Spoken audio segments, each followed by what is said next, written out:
Segunda semaninha de Daima, senhoras e senhores, como estão? Como se sentem a respeito? Eu com muita vontade de continuar falando sobre esta série, apesar de haver muitas pessoas que não se interessam ou que diretamente se atrevem a dizer que isso não é Dragon Ball. Aqui não há violência, desmembramentos, entranhas nem sangue. Goku não está mandando ninguém para o sol, o que vai contra o espírito Dragon Ball. Embora sejamos realistas, a maioria das pessoas que dizem isso ou é de forma irônica ou nunca assistiram Dragon Ball, ou tem um efeito Mandela, ou lobotomização ou lavagem cerebral. Por causa dos ovás da Toei, vi um tweet sobre isso outro dia e me lembrei agora. De alguém que falava sobre o quanto amava o Goku e postava imagens e falava sobre o Goku dos ovas. E o Goku do Gran Turismo. E é como? Tudo bem. Quem disse que esse Goku não existe oficialmente, mas se existe não é canônico? O Goku canônico é o Goku de Dragon Ball original, Z e Super, além de Daima. Enfim, curiosidades da franquia. Como disse no vídeo anterior, entendo perfeitamente o ceticismo que pode existir com esta série. Eu mesmo era muito cético, vocês sabem que eu não me escondo disso. Quando a série foi anunciada, eu me decepcionei porque, assim como todos, esperava outra coisa. Já disse isso 1000 vezes e direi até o fim dos tempos. Pra não me chamarem de hipócrita depois por subir no carro e fazer não sei o que. Não considero hipocrisia. Pessoas mudam de opinião e o que Toriyama disse, obviamente, influencia. E apesar de inicialmente parecer uma ideia um tanto X, após assistir Sandland e muitas outras coisas, percebi que este pode ser, em parte, o caminho. Seja porque nos deram isso, em vez de uma continuação direta de Super O, ou porque muitos não se interessam tanto por aventuras. No entanto, aqui estarei eu, seu ogro, inspetor das esferas do dragão e assassino de Namekianos de extrema confiança, para revisar semanalmente esta série, então vamos continuar com isso. Anteriormente, em Dragon Ball, a empresa de animação do gato nos entregou uma sequência linda com um monte de recriações de cenas do anime Dragon Ball Z apresentam Goma e Jigezu, vilões descendentes do reino demoníaco que descobriram a existência das esferas do dragão na Terra.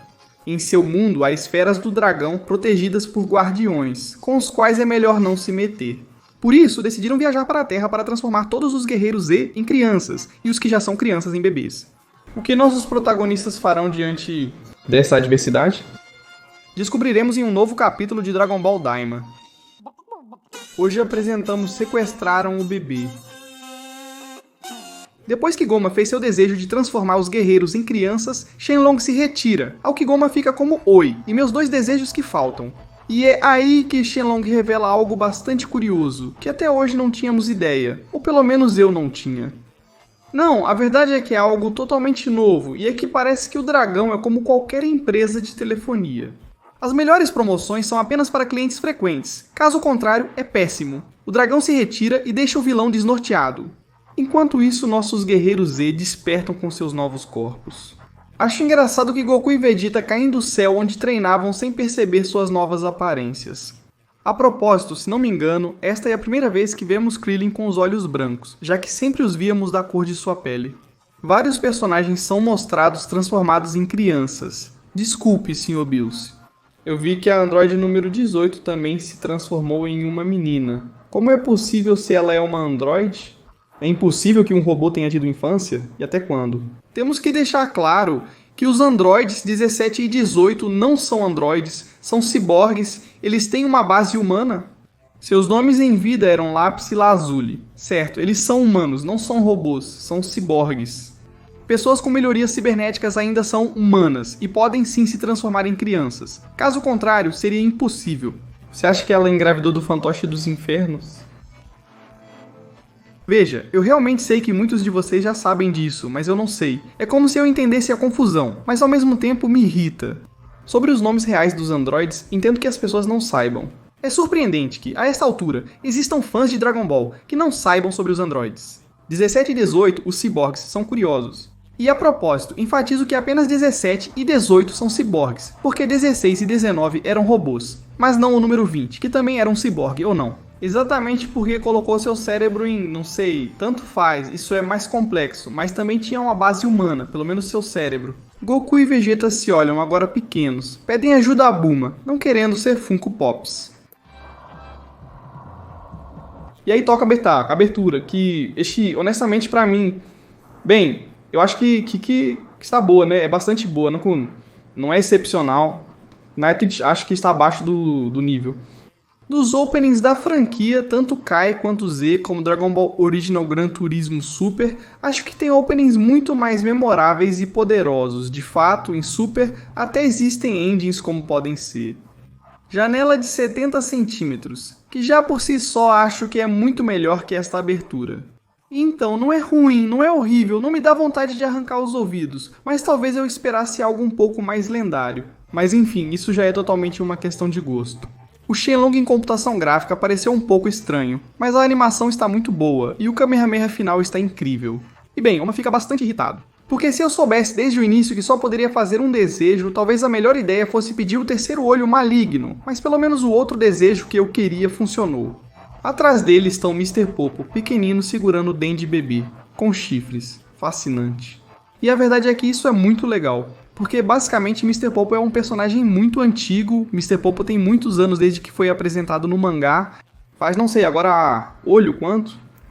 35 anos, 36, não sei, muitos anos.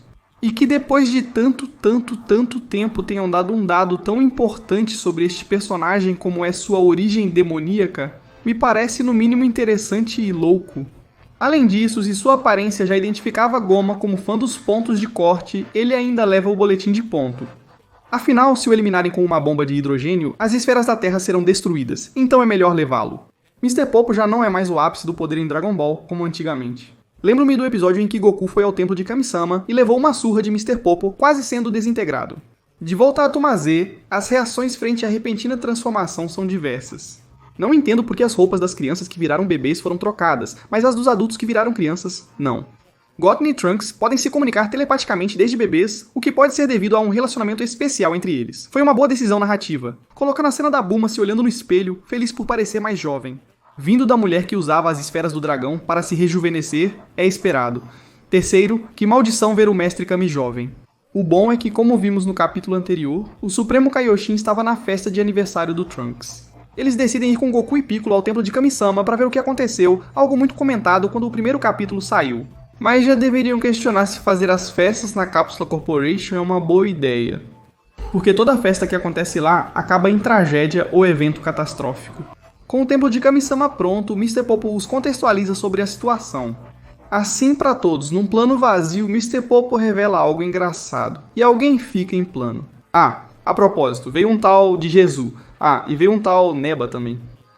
O ponto é que, uma vez sabendo que Dende foi sequestrado por Goma e companhia, Goku quer ir ao reino demoníaco para resgatá-lo de uma vez. Mas o Supremo Kaiosama diz a ele que não pode ir lá, pois é proibido. Porém, nem tudo está perdido. Ele ordena a Kibito ir ao planeta sagrado buscar a mesma nave com a qual Shin chegou a este universo. O problema surge quando ele percebe que parou de usar por tanto tempo que agora está inutilizável. Mas o Cocoon sabe que sua amiga de infância pode consertar qualquer coisa, então eles podem trazer a Bulma e consertá-la. Além disso, é mostrado que agora que os meninos são menores, voar se torna bem difícil para eles. Tanto que o pobre Piccolo acaba batendo em uma palmeira do templo. E isso é sangue. Droga, 7 palavras, essência. Bulma chega e, ao examinar a nave, nota que ela foi atingida diversas vezes. O narrador informa que a luta contra Majin Buu causou danos à nave, assim nos mostrando cenas da luta contra este último, refeitas. E os animadores, já nos deixem fazer o remake Baby Rage, canalhas. Depois discutem um pouco sobre se deveriam se apressar ou não, pelo perigo que representa os inimigos terem o Dende, mas Chi afirma que não deve haver problema, pois se o sequestraram sem o matar, é porque o querem vivo. Após revelar que Kibito é apenas um transportador, passam-se 2 dias com Bulma trabalhando na nave, usando-o como ajudante. E honestamente não entendo por que tiveram que montar uma oficina gigante no templo de Kami-sama, quando poderiam perfeitamente transportar a nave para casa. De fato, eles mencionam isso enquanto Goku segue treinando para dominar o voo com seu novo corpo. Shin explica que, embora nem todos os habitantes do reino demoníaco tenham orelhas pontudas, todos que as possuem são de lá. No início, todos podiam entrar e sair do reino demoníaco livremente, então muitos habitantes optaram por se mudar para outros planetas. Por fim, a entrada e saída do reino foram proibidas, exigindo permissão. Afinal, quem sabe? A vida lá era péssima. Com todos partindo, o rei demônio ordenou: chega de emigrantes, todos ficam. Algo assim como Maduro faz na Venezuela, só que os demônios não são tão malignos quanto Nicolás Maduro. Goku, indiferente a toda essa baboseira, desce ao templo do mestre Karin para recuperar seu bastão sagrado. Mas o gato diz que Roshi levou o bastão, então ele vai atrás dele. O velhinho levou o bastão que se estica, que malvado, e olhem pra ele. Aí o velho recuperou a juventude e já está pronto para sair de farra. Não acho que ele possa fazer muito com esse corpo, mas entre ser um garotinho ou um velho barbudo que está caindo aos pedaços, não sei qual seria a melhor opção. Para flertar com garotas como a Mei Mei de Jujutsu Kaisen, seria melhor se ele fosse um menino. Ah, certo, o cajado sagrado. O velho estava usando para pendurar roupas, o que é bastante engraçado. E é isso. Goku retorna com os amigos e é adorável como ele chega com o cajado, fazendo uma demonstração do que é capaz, dando cambalhotas e girando o bastão. Mais tarde, Goku pergunta a Piccolo se ele se lembra do reino demoníaco, mas ele responde que não, pois nasceu na Terra. Já ouvi falar sobre ele. De quem ouviu? Por que você quer saber? O que te importa? Os Namekianos viviam em um lugar agradável, mas abandonaram o reino demoníaco por não gostarem de ser controlados. Após uma breve conversa retrospectiva, uma nova nave aparece flutuando no templo de Kami-sama. Quando a Terra, um novo ser surge. Nenhum dos protagonistas tinha visto este personagem antes, chamado Glório, porém sua voz é reconhecível. Maldito rei das formigas quimeras, formigas quimeras. Chega um sujeito estranho, Glório, que Shin reconhece pelas orelhas como um habitante do reino demoníaco. Glório confirma e diz que veio por Goku, pois precisa dele, para que vá ao seu mundo e derrote o malvado Rei Goma, que Glório descreve como um Majin malvado que se tornou rei. Após a morte de Dabura, me causa uma mistura de emoção e graça o fato de usarem tanto esse conceito para impulsionar toda a narrativa. Para nós que assistimos ao Dragon Ball Z original, Daura era um personagem forte, mas não tão relevante. Ele tinha sua história de ser o rei do reino dos demônios, com um design legal e tal. Na verdade, era bastante importante porque era basicamente um dos seres mais poderosos de todo o universo. 7. Acima de Freezer, de seu pai, apenas realmente superado pelo deus da destruição e Majin Buu. Então Daura é o eterno subestimado, como Raditz e Nappa? Ele realmente é o eterno subestimado?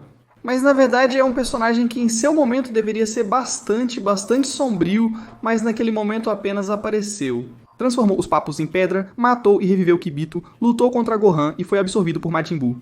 Desde então, sua existência foi esquecida, exceto por aquele filler do anime, onde Laura era enviada ao paraíso como um castigo divino irônico. Isso deveria ter sido canônico. Agora sua existência é considerada extremamente importante, o que é emocionante. E bem, eu sempre suspeitei disso em parte. Além disso, o fato de terem situado isso muito antes de Super e antes que a escala de poder fosse pro lixo. O rejuvenescimento dos personagens para enfraquecê-los ajuda a construir uma sensação de perigo real que quase não existe em Super.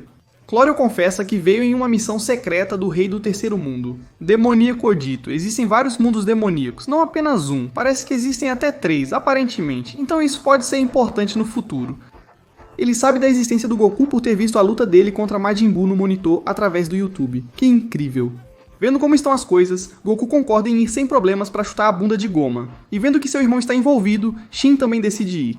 Antes de partirem, Bulma pede a Glório para revisar sua nave a fim de aprender e consertá-la mais rapidamente. Tendo um momento bastante curioso em que Glório diz, não é uma nave, o Ei é um avião, mas se voa pelo espaço é uma nave, e o outro não é um avião que voa pelo espaço. Enquanto Bulma revisa a nave, Shin alerta Goku para ter cuidado com aquele homem, sem explicar o motivo. Se ele viu a luta entre Goku e Majin Buu, então sabe que Goku e seus amigos são adultos. Mas ao ver que se transformaram em crianças, ele não reagiu, nem se surpreendeu. Além disso, Goku diz que o Rei do Terceiro Mundo Demoníaco pode ter informado sobre a situação. Shin espera que seja assim. Agora, Glório, Goku e Shin partirão em sua nave. No entanto, Vegeta quer ir, mas Glório diz não, no meu avião só cabem 3 pessoas. E Vegeta fica como? Mas eu sou do tamanho de uma criança, com certeza eu entro apertadinho. Ao que Shin diz, cala a boca, Lozico, quando sua esposa terminar a outra nave, você vai nessa. Eu cuido do seu namorado, amigo, rival satânico. Assim Shin partiu com seu Kuchurumin, deixando Vegeta pra trás e dando início à jornada de Goku rumo ao reino demoníaco. O final nos mostra uma conclusão bela que confirma diversas coisas. Primeiro, provavelmente Glory não é um traidor, então Tenshinhan pode ficar tranquilo, porque ele aparece muito no final como amigo de Cocoon e companhia. A menos que ele seja o vilão final, não sei. Ademais, há uma garota que parece ser parente de Glório. Não quero imaginar o que a internet fará com ela, então esqueçamos isso. Por fim, Vegeta aparece. Significa que ele participará, mas possivelmente mais tarde. É um tipo de enfraquecimento que a trama fará. Separar também Goku e Vegeta, talvez para que entre os dois, bem, eu não sei, acelerem toda a trama. Sabe? Já os conhecemos. Por um instante pensei que Goku resolveria todos os problemas, até mesmo os do reino demoníaco. Enquanto isso, a nave estava sendo construída e Vegeta só iria verificar o andamento, ficando ofuscado com o progresso. Aparentemente haverá companheirismo entre os rivais, Tsunderes. Isso dos Kojones? Enfim, mais um capítulo de Daima que não decepcionou. Entendo que talvez algumas pessoas não gostem disso, pois estão mais acostumadas ao estilo de Z, mas acredito que todos deveríamos dar uma chance a este projeto. Principalmente considerando que é o último trabalho de Toriyama, e caramba, a verdade é que este trabalho se parece com muitos outros de Toriyama. Como pode ser, Sandland? O próprio Dragon Ball original. A verdade é que acho que os obcecados por Z deveriam relaxar um pouco.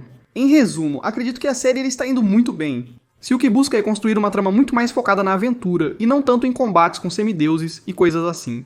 Sim, teremos que acompanhar a série semanalmente para ver se a aventura e o mundo apresentado com o reino demoníaco estão à altura.